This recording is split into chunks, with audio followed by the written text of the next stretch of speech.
Hi there, and welcome to the Mindful Marathon podcast. I'm your host, Dr. Michelle Quirk, a run coach and pediatrician. Mindful Marathon is all about helping runners of all types to run their own race.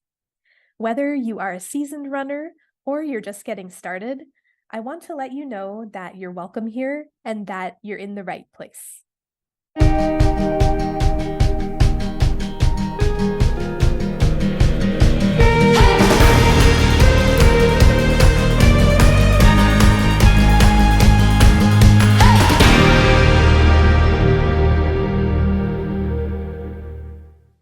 Hi, everybody, and welcome back to the podcast.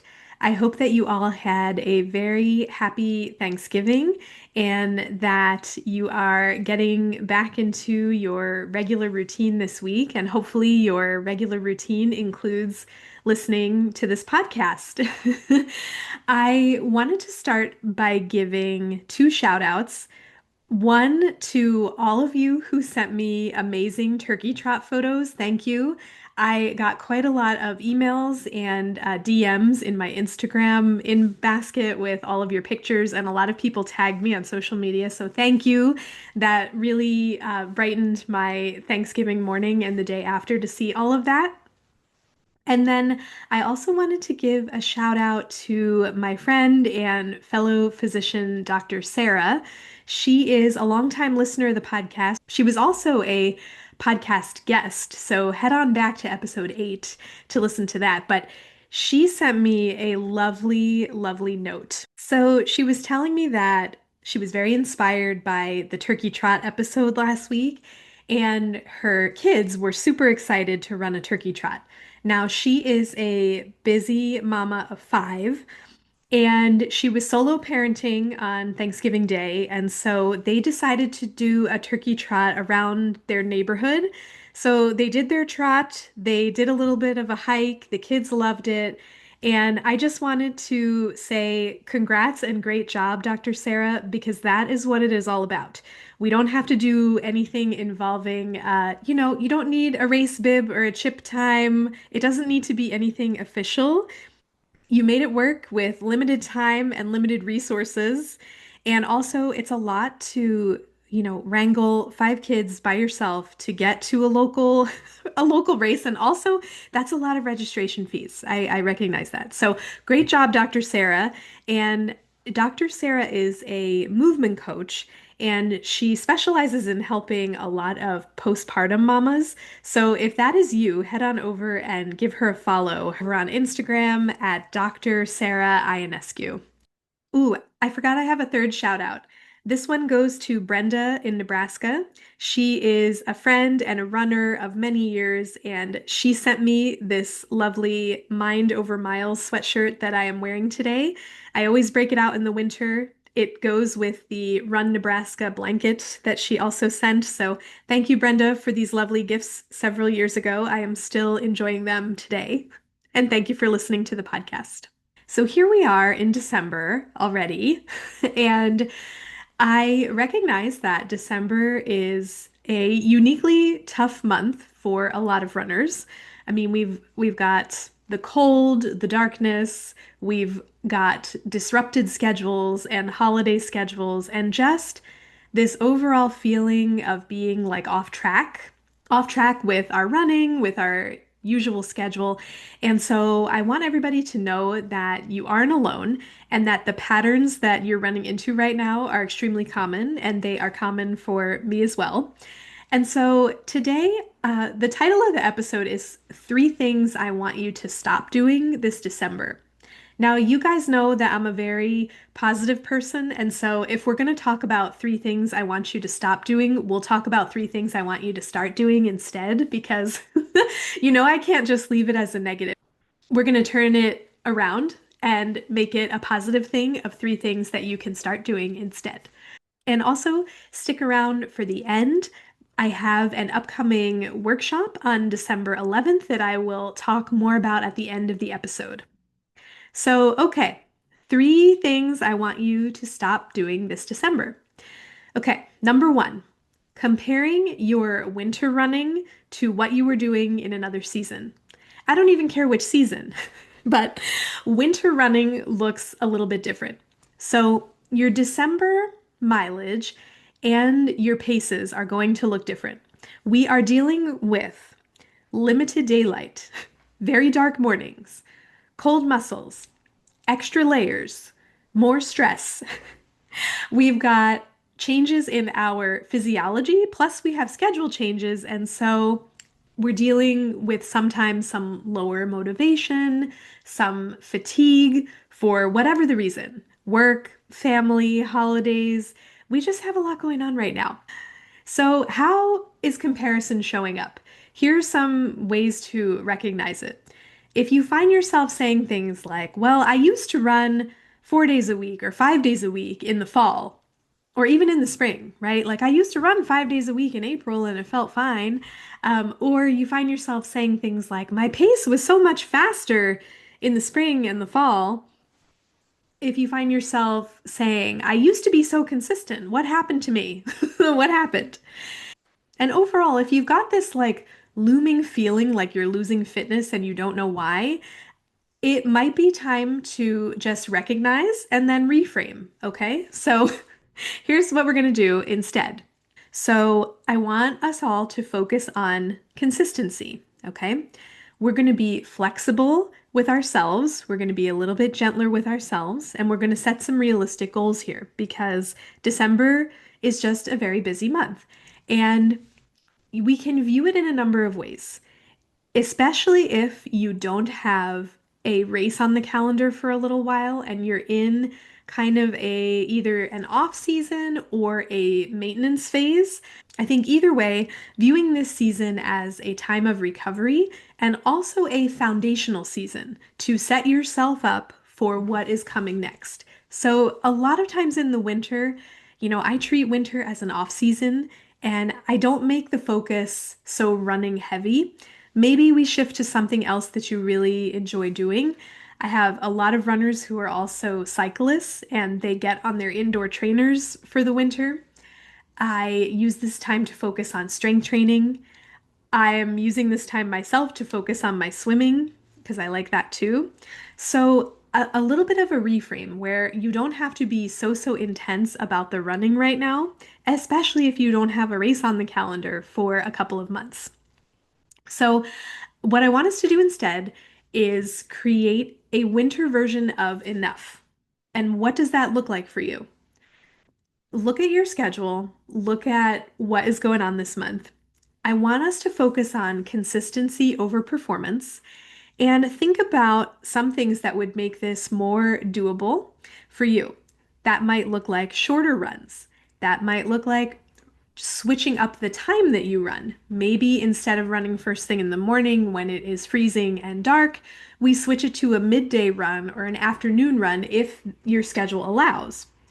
Or we take the run onto the treadmill if you enjoy the treadmill. Maybe again, we make the focus strength or mobility, right?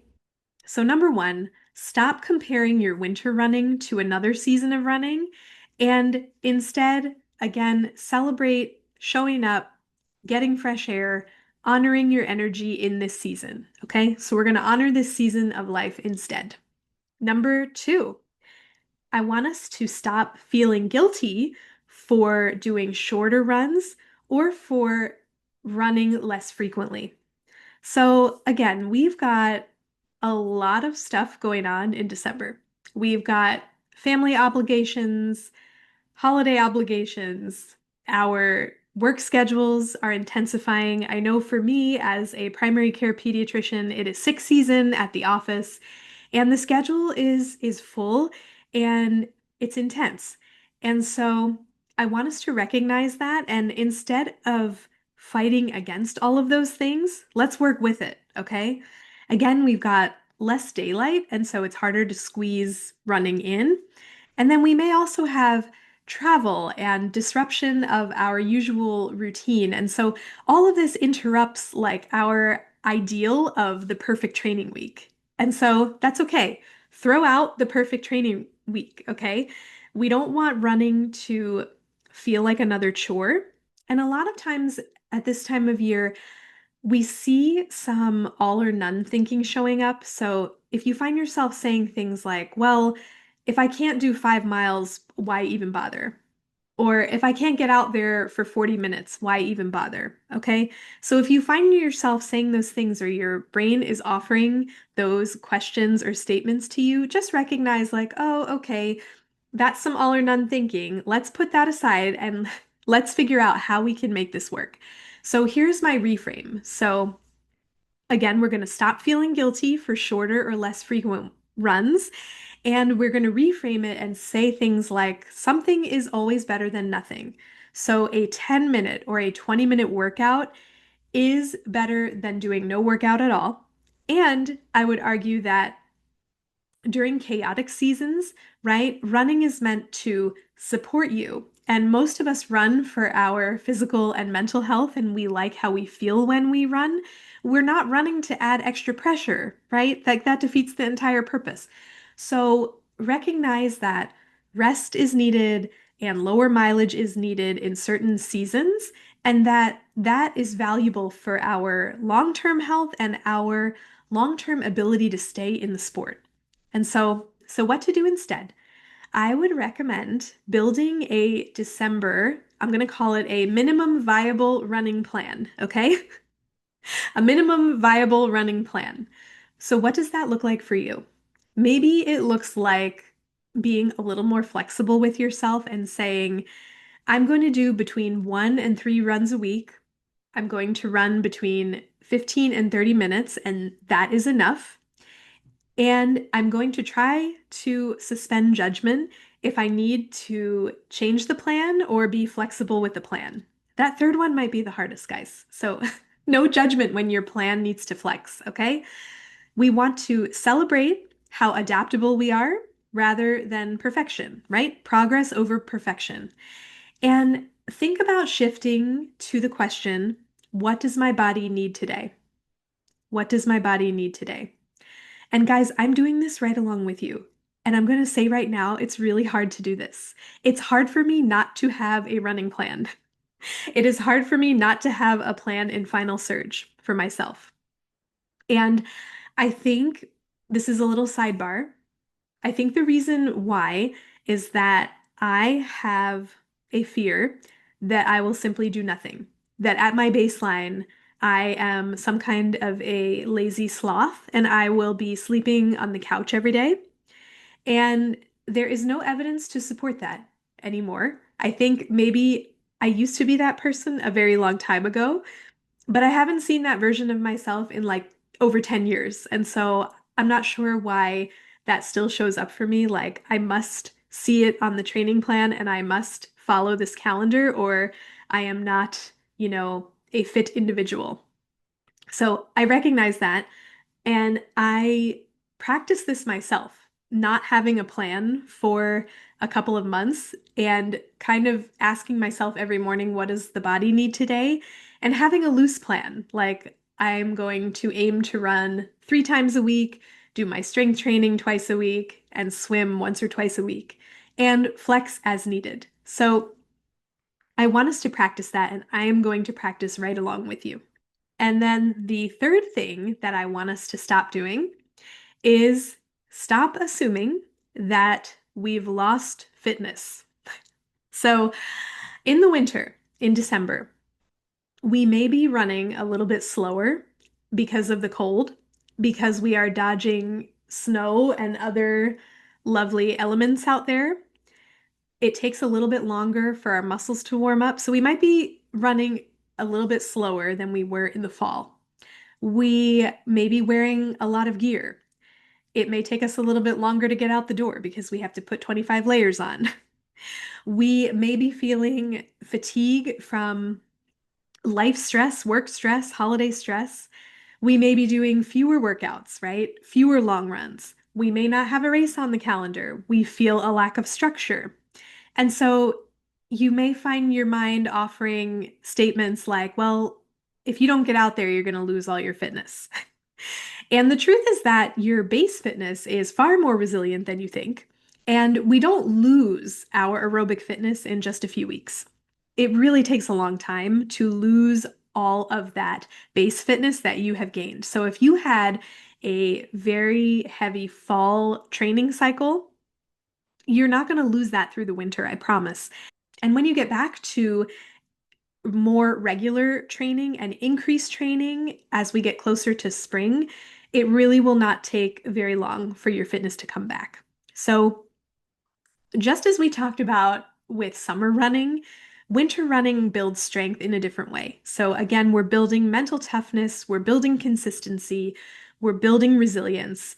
And I think that a maintenance season and even a season of rest can really set us up to have a very strong spring. And whatever is coming in 2026, it's going to set us up better to take this time now to rest our body and be a little bit more flexible with ourselves. So, how to reframe this? Winter is not a setback, it is our foundation. We are building our base. Every run counts, even if it's a little bit shorter than we usually do. Slower paces count, and they teach us to be patient with ourselves, right, as we develop this fitness. And so, what can we do instead? So, here's my reframe. So, stop assuming you've lost fitness, and instead, we are going to focus on effort and not pace. We are going to use winter to add in other things that we like to do in our fitness routine. I would argue it's a great time to add some strength training, work on mobility, work on form. Like it's a great time to do those things because usually we're doing those things indoors. So we want to make this work for us. And I think it's very easy if it's bad weather, if it's snow and ice out there, don't risk a slip and fall. Like stay inside and do your strength training. Or like I like to do, go to the pool, switch it out. And instead of running, I'm going to go to the pool and swim. And this is a great time to start dreaming of your 2026 goals. And so, if you have races on the calendar, or if you don't have anything on the calendar yet and you're not sure what your 2026 looks like, this is a great time to sit with that and think about what you want out of your fitness, your movement, your running for the year ahead. So, to recap, the three things that I want us to stop doing. Number one, stop comparing your winter running to your running in another season. Number two, stop feeling guilty for shorter or less frequent runs. And number three, stop assuming you've lost all your fitness. Now, I know that December can feel quite scattered, and I know that time is flying and the holidays are going to be here before we know it. So, I am offering a live guided workshop on Thursday, December 11th at 7 p.m. Eastern called Running Resolutions Turning Dreams into Distance. If you're craving a fresh start, a reset, and some structure for winter, I want to invite you to join me so that we can get clear on your intentions for the new year, set realistic goals that fit your life and fit your schedule, and create a plan to reach the goals that you set that feels supportive and not stressful, and it's not a high pressure situation. So, I want to invite you to join me for that. You can find more information and register in the show notes. And last but not least, I just want us all to remember that wherever you are with your running right now is exactly where you're supposed to be. Thank you for listening, and I will see you next week.